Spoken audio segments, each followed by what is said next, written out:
Welcome back to Interview with a Friend. Obviously, I'm your host, Paul Coleman. Today I got a guest. I'm going to let him introduce himself. Hey, how you doing? Hey, my name is Emmanuel. I guess that's it. Yeah, that's my name, Emmanuel. Am I? All right, Emmanuel. Okay. A sign of things to come. Man. It's like, that's the most important thing you need to know about me. My name, that's it. Yeah, that's my name. All right, man, let's get into it. Yes, so, sir. Where you from? I'm from Virginia. I was born in Chesapeake, but I spent a lot of my time in Virginia Beach. But when I was 16, I moved to Georgia. So I kind of call a lot of places, my home actually. I got different pieces of my life, part of each place I've been to. But, All right, I got you. Yeah. Big family, small family? Immediate family, small. I got a brother. Me and him have separate fathers, and just me and my mom. So yeah. All right. You're here in Kuwait, Yes, obviously. sir. You guys know the show is filmed out here in Kuwait mostly. Yeah. But I'm assuming you're here for work. What do you do? Absolutely. So I do IT. Right now I'm a junior systems admin / service desk technician. Man, he got a lot of titles, a lot of different hats he wearing there. That's what's up, though. Yeah. But in regards to work, though, I started. I'm not gonna say from the bottom, but when I initially, because I did 6 years in the Air Force. Okay. So Thank you for your service. Thank you. When I got out of the military, I got out in 2014, and dude, when I got out of the Air Force, I had like $1,000 in my pocket. Yeah. You know what I'm saying? And because you want to get out and stuff, and it's like, man, I'm ready to get out and feel like an adult and shit like that, this, that, and third and stuff like that. So I got out, I moved to Tampa, Florida. I $1,000 in my pocket. I'm like, oh, this is gonna be easy or whatever. You think the transition from, are you part of the military? Yes. Okay, so you think the transition from, thank you for your service. No problem. Yeah. But you think the transition from going from, whatever, military to civilian life is gonna be pretty simple. And I can't lie to you, for me it kind of was. It kind of was. I'm not gonna lie. There is life after the military. I know Yeah. a lot of people who are ready to transition. Mm-hmm. They really do struggle with transitioning and what they're going to do afterwards. They get that anxiety, so they go back and they re-sign the re-enlistment paper because that part scares them. Right. But there is life after the military. If that's what you choose to do, then follow your dreams. But military is not a bad gig. Yeah. They make sure you get paid. They make sure you get fed. And they make sure your family's taken care of and your medical and all that other stuff is taken care of. So, you really got to weigh your options, really think about what you want to do. Absolutely. I was in Tampa. Have you been to Tampa, Florida? Tampa, no. Man, I this how I sum it up. Me and my friends would go out. I mean, you can go out any night in Tampa, Florida. Sunday, Wednesday, whatever. It's a party, right? Yeah. Every girl I met that I thought, might, pursue a relationship with, they were all strippers. I ran into so many freaking strippers, man. I was like, this is crazy. It's like stripper central. But anyway, and I'm just like, man, and I talked to other people who were doing the same thing I was doing. There's like, man, you go through school and all this time, this, that, and the third, and then you spend all this money and stuff, and man, you can hardly even find a job anyways, and you find yourself working at fucking doing this as a busboy or a server or working some odd job. You know what I'm saying? Yeah. And I was like, damn, I guess you're right. So I started looking into contracting. So I know I had a friend who would get out in the military. He was contracting. He seemed to be doing all right for himself. So that was a security gig. So he was out here in Kuwait doing security, what TC? Yeah. Yeah. So you know TC guys out? Yep. Yeah. So was doing that. But so with me though, I didn't end up coming to Kuwait. My first gig was in Israel. Man, how was that? Yeah. Oh man. So the comparison between Israel and Kuwait, Wait, I gotta stop you because we're gonna have to go into this Israel conversation. All right, so I have to ask you now, how was Israel? All right, so in comparison to Kuwait, man, Israel has everything like strip clubs, bars, everything is there, man. It's like you're back in the States almost. Seriously, there's no real dress code or anything like that. Women wear whatever they want. You know what I'm saying? Basically, the Israelis know how to party. You know what I'm saying? Wow. Yeah. That was never on any of my countries to visit, but now that you mention it. Yes, please go to Tel Aviv. You'll have a good time. Tel Aviv and places like that. So we talked about your transition. So you're in the military transition. Oh yeah, I kind of got off track. So how did you get your job in IT? Did you do that for the military? No. So in military, I had 2 different jobs, man. My first job, I did air traffic control for a short period of time. I didn't really like it. Man, I heard air traffic controllers get paid. But I did hear that job is stressful. Well, there's like two different disciplines in air traffic control. So you can do radar, you can do tower. So the difference is in tower, you're in the actual tower, you can see the air traffic you have, right? Yeah. And you might not have that much air traffic, but there can still be a lot going on. But it's not as stressful as radar, I would say, to me. You know what I'm saying? But in radar, you're like in a dark room. You're all you're looking at is a radar, and that's what I did. You're just looking at a radar, and you're giving like the commands to the aircraft to you're like, do this, that, this ain't for me. Right. Yeah. I was looking at the screen all day, ain't for me. Yeah. But the training was so rigorous. Like I still have like certain phraseology like embedded in my head, like the high approach phraseology, like Eagle 10, this is Canyon. Maintain flight level 180 until Jones. Cleared high ILS. Runway 2 right approach. Descend and maintain 5,000. Turn right heading 250. Contact arrival 290.9. That shit is embedded in my head. Oh boy, something serious right there. That's some serious talk right there. In my head, right? Hey, we got any pilots watching? You know what that means? Can I break it down or no? No, man. Okay, no time for that. Okay. All right, yeah. No, seriously, I know, but yeah. But basically, then I didn't like doing that job, but at the same time, though, I didn't want to just get out or whatever, because you have the option if you like don't want to continue, you can just exit out, because I was still in the training phase. Yeah. That it has a high washout rate there. And I mean, I don't know if I necessarily was going to wash out, but I was like, I already know this is not something I want to do. This is stressful, you know what I'm saying? So what you end up going into? I end up going to what's called life support, aircrew life support. So basically, it sounds like it's like medical stuff, but it's really not. I mean, it is, but it kind of isn't. So basically, you're just responsible for maintaining all the life-saving equipment on the airplane. Nice. Yeah. But I didn't like that either. No, my goodness. Man said, look, man, I ain't staying nowhere where I don't like being. But but at this point in time, I was like, you know what though? I'm gonna stick it out. I'm just gonna, continue my service and just, complete it. I didn't want to like be like a quitter or anything like that. Cause I'm not gonna lie, I still do and kind of felt like a quitter for quitting and leaving ATC. Yeah. But but at the same time, I know like that was not for me. You know what I'm saying? So yeah. But continued on, and I finished, and I ended up doing all right towards the end of my career, man. Like right before I got out, I got the Distinguished Graduate Award, Academic Achievement, Air Force Accommodation Medal, and I had obtained some rank or whatever. So I did all right, after I got out. So I made sure I got out on a good note. All right, that's good, man. Yeah, that's good. Yes, sir. So how did you get into IT? Right. Okay. So I'm getting into that. Okay. So, cool. So basically, when I was in Israel, there were these guys, because when I was going to Israel, like, for security, there's like this radar. There's a radar there, and we main security for the radar. That's a whole nother story. I can go into that too, but I'll stay on the topic. But so basically there was these guys, and they did IT, and they worked on the same compound that I was at. And I'll be telling them, I was interested in and stuff like that. I was interested in working in the computer field. And they were just telling me the certs I would need. And so I started trying to study for it and shit.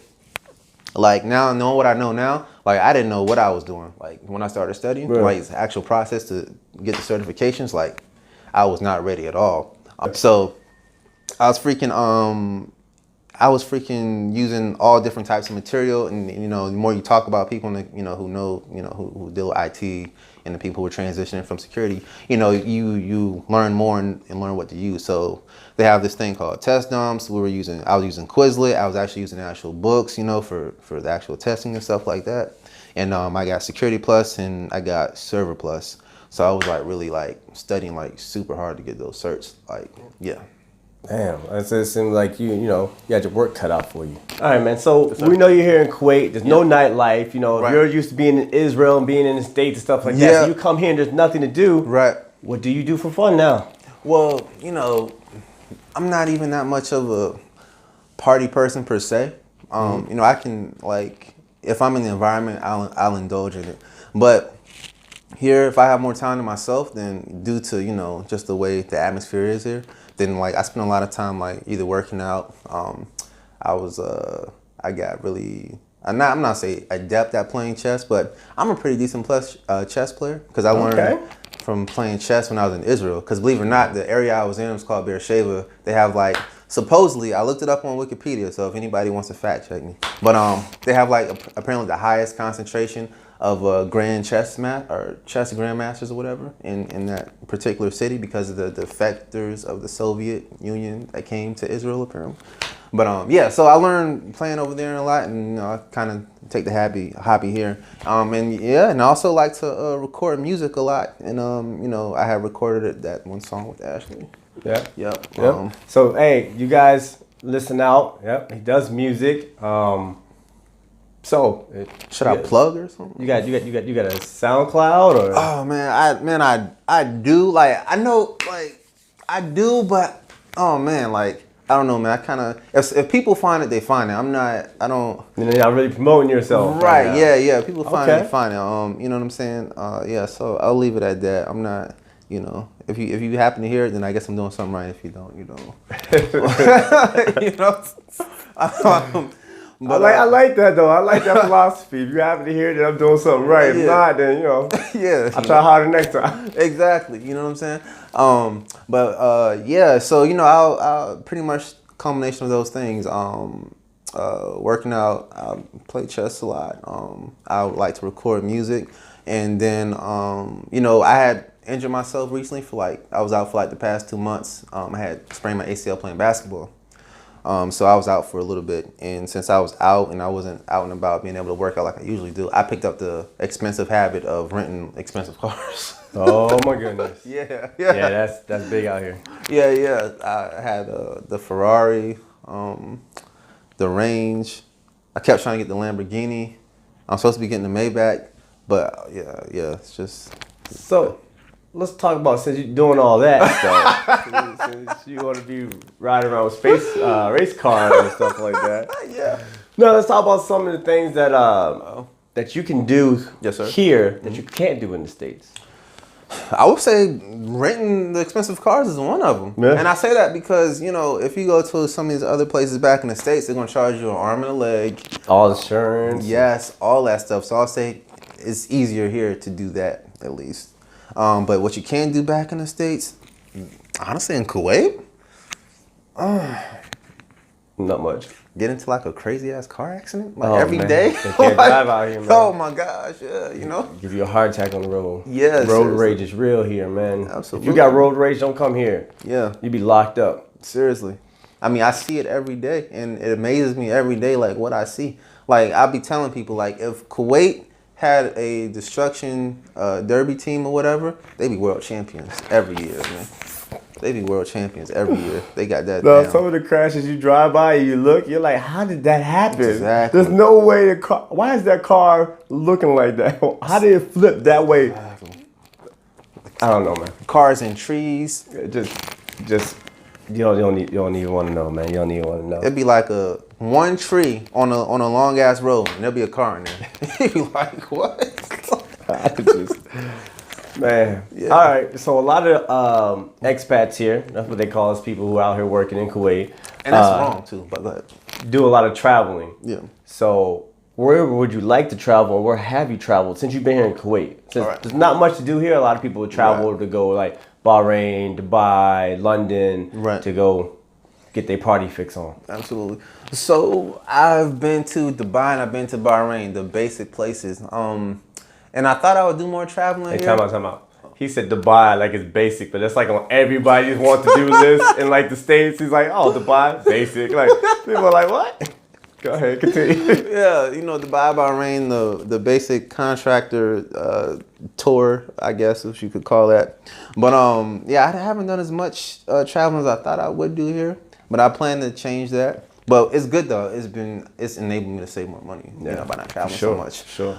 But I've traveled prior to coming to Kuwait, so there's places I want to go back to, as opposed to going to new places. Yeah, there's more places I want to go back to than go to. But I think place I want to go to that I have not been to, I gotta go to Germany. I want to go to Germany, and I think maybe Japan. 2 places I really want to go to. Nice, yeah. Japan is awesome. Yeah. That's one place I want to go back to, but there's a lot of places I need to go to first. So absolutely. We're gonna put that one on hold for right now. Absolutely. All right, man. Mm-hmm. So, some of your fears. What's one of your biggest fears? Biggest fears? Man, I guess probably not reaching like my full potential, whatever. You know what I'm saying? I think that's like my biggest fear. You know, I think that's like hell. Like I think when you die and you meet God, He'll show you like what you could have been. Oh yeah, man, that would be something, wouldn't it be? Yeah. That'd be something if you sat there and be like, look, these are all the doors I open for you. Yeah. These are all the opportunities you turned down. Right. And this is what could have happened had you used that. Yeah. And then you just sitting there looking dumb. Right. And you know, yeah, that'd be pretty bad. Yeah, I kind of feel like I've somewhat you know, fulfilled my potential a little bit. You know, just my trajectory. I feel like, you know, I've been able to make progressions throughout the years of my life. You know, given from where I come from to where I am now. You know, I've done and seen things I never thought I would do. You know, just done a lot of things I didn't think I would do. All right. So we talked about how you make music. Absolutely. What's in your CD player or iPad or stereo or I don't know, whatever on your phone? What are you listening to right now? Who are you listening to? Right now I'm listening to Nipsey Hussle. You know Nipsey Hussle? Mm-hmm. Yeah, I'm listening to his Victory Lap album a lot. Yeah, that's just that's really I'm kind of like a Scrooge when it comes to music, man. Really? Yeah, like a lot of the new artists, I'm not gonna say I don't like them. It's just that doesn't motivate me. I'm not saying like that music is bad, but it just doesn't like motivate me. So like a lot of stuff I'm listening to is like stuff from like, you know, I'm gonna say mid 2000s, maybe even to like the early 90s. But yeah, like I said, I'm weird, man. Like I don't actively look out for like the artists that I probably should be or that a lot of people do. I just have like a narrow listening field. All right, so let's talk about movies. Are you a movie buff? Since you say you like to stay indoors, you watch movies? Yeah. I watch some movies, yeah. What's the last movie you saw? Last movie I saw was The Counselor, but I've seen it before. Like there's certain movies, I can't watch a lot of movies over again, but there are movies I can watch. Last movie you saw in theaters? Oh, in theaters? Glass. I haven't heard that one. You haven't heard of that one? Dang, I don't know how to explain it. It's like fairly popular. It's by M. Night Shyamalan. That's how you say his name. It's got Samuel Jackson, the guy from the Split Personality movie. You know what I'm talking about? Oh, okay. The one that's supposed to be in the sequel with the movie Unbreakable. Yeah. Okay. Yeah. I get what you're saying. Yeah, that was the last movie I saw. Yep. I didn't even know those movies were together. Like I didn't know that Unbreakable, the movie that came out there, what was that? The Schizo? Split. Yeah, Split was a tie-in to that until the trailer for Glass came out. Right. And then everybody was talking about it. I was like, what are y'all talking about? But it's like they were so far apart. Like Unbreakable came out in like 99 or 2000 or something like that. Yeah, I know. Who would have guessed that? I know. Yeah, you could never see that coming. Yeah, that's true. Yeah. I agree. All right, man. So normally we do random questions. Okay. But I'm going to give you a challenge instead. Okay. You're going to get a challenge. Okay. So, hey guys, stay tuned. All right, man. It's time for your challenge. Do you accept? I accept. All right. You've got 30 seconds to flip and land all 4 cups. All right. Ready? I'm not, but let's do it. Set. Go. You got to move faster than that. All right, there's one. Let's go. Oh, shit. By the time I can feel it already. Yeah, 15 seconds right now. Oh, crap. Oh, shoot. 15 seconds. All right, I'm going to do them all in like 2 seconds. All right. Dang. And time.